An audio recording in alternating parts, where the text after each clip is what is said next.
We're running this video. I'm sorry about that. That's absolutely fine. Yeah, so the big thing here is like the visual look is in tandem with the attributes. Oh, so you see on the left-hand side here, you have kind of this DNA wheel.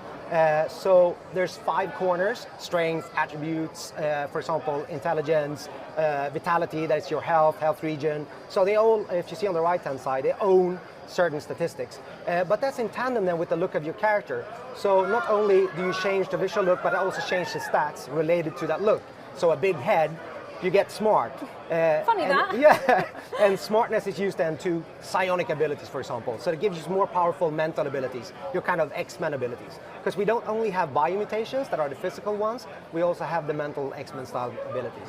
So you also, as you can see, have full control over your fur style, all the coloring, etc. So we have, it's not only about the stats, it's also about personalizing your look. You can also play as female, which is very interesting. That's good, I like that, clean girl myself. So, and later on in the game, you can actually recode your DNA again and change it, and obviously you can also upgrade your stats. It's a full-blown RPG in the background, so you can use your level up points to assign to different attribute groups. Yeah. You talked about that, 500,000 possible combinations the first year that we did that. So as you see here, this is from the demo, we're just randomizing weapon parts, just to give you an idea of what combinations are kind of possible.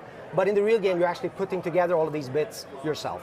So in terms of combinations, each weapon type determines kind of the way that a weapon shoots. So you can have shotgun style, assault rifle style, revolver style. You can have a single-handed weapon, dual wield, 2 single-handed, but you can also wear a 2-handed weapon, right? All of the bits come in different materials, they come in different qualities, and you can also add affixes to it. And affix is like, for example, a cryogenic module that will now enable the weapon to shoot frost bullets, for example. Another thing with our game is that you are not grinding for ammunition. We wanted you to be able to have that free-flowing style of being able to shoot almost at any time you want. The way that we control that, or give you the opportunity to actually upgrade the weapon, is by the size of the clips. So the bigger size, the more bullets you can fire before you go out of ammo, and you have a short period of cooldown, which also varies then from bit to bit. So that's range weapons. Nice. We also have melee weapons. Hit things real hard, of course you do. And same thing goes here. There's different types of melee weapons, so hack, slash, pierce, crush. Same thing here. Ouch. A single-handed, 2 single-handed dual wielding, or like this one, it's a 2-handed weapon. Again, here you see a biocontaminated affix, so that affix will make enemies puke, and then also they take damage over time. So you get a little bit more time window to actually take them out. Same thing goes for them. They are existing in different qualities, different materials, and also then put the modules on that. So there's quite a lot to, player creativity, player freedom here to create their own variants of weapons. That's great, that's amazing. Yeah. There's a couple of different ways to get mutations. So biomutations are obviously a natural next step, right? because the game is called Biomutant. So there's these pools spread out across the open world, so you can find them, and that's where you can actually unlock, upgrade, and gain new physical mutations, hence biomutations.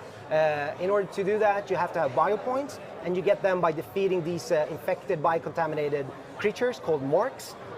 For each mork you defeat, you get a biopoint, but also they're quite dangerous because they're contaminated and they infect you.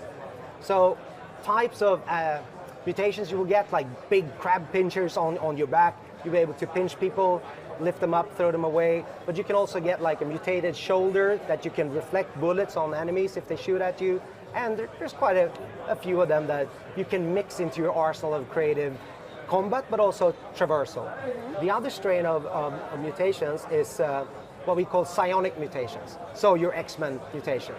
You gain those, upgrade, unlock those by finding bunkers beneath the world, surface of the world, where it's old radioactive broken down machines.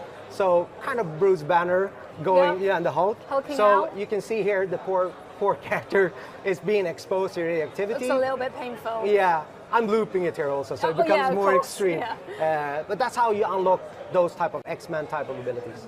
I want to show you a few of these. So this is kind of a bubble, a mental sphere, but in our game it's not a force field, it's more like a soap bubble. or a gel bubble.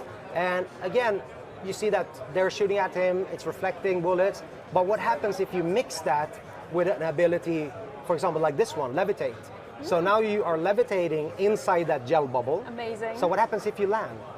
I'll leave that to you to figure it out. Bad things happen to the people you're fighting, I assume? Maybe you're bouncing. Oh, yeah. That's You know, you. so again, we're trying to figure out whimsical, cool ways for the player to explore and mix and match things. Here's another then, Telekinesis, also an X-Men type of ability. Yes, gold, Jean Grey, definitely. You can lift different things, let it up to the player to figure out what you can lift and how you can combine that with the other powers in the game. I would like to touch on the third leg of this, even if people don't have 3 legs, but animals work on 4, so Exactly, maybe that's yeah. cool. So it's bionics, so it's like prosthetic and enhancements to the character, and they're a mix between things that you can use in combat, as we see in this video as well. Later on, I'll show you that, sorry, and then this video is more about exploration. I saw the bow, that's what I was reacting to. yeah. But in this clip, I'm actually showing you how you can use the Bionic Bow for traversal. So I'm shooting an arrow into the mountainside, and I think this is the only game I know where you actually can grab the arrow after you shoot it and follow it through the That's some air. Legolas stuff right Like there. Yeah. that I'm doing here. Levitate, because here it's actually using as an area of effect, damage type of thing. And obviously power fist. Definitely. Why You've not? got to be able to hit things super hard. Yeah. So, I mean, we're trying to give you as much as possible. So we're talking about different biomes. So we haven't shown a lot of those biomes. There's currently 7 different, like distinctly different looking areas in the world. And you saw a glimpse of the first one here in the background of this furry creature.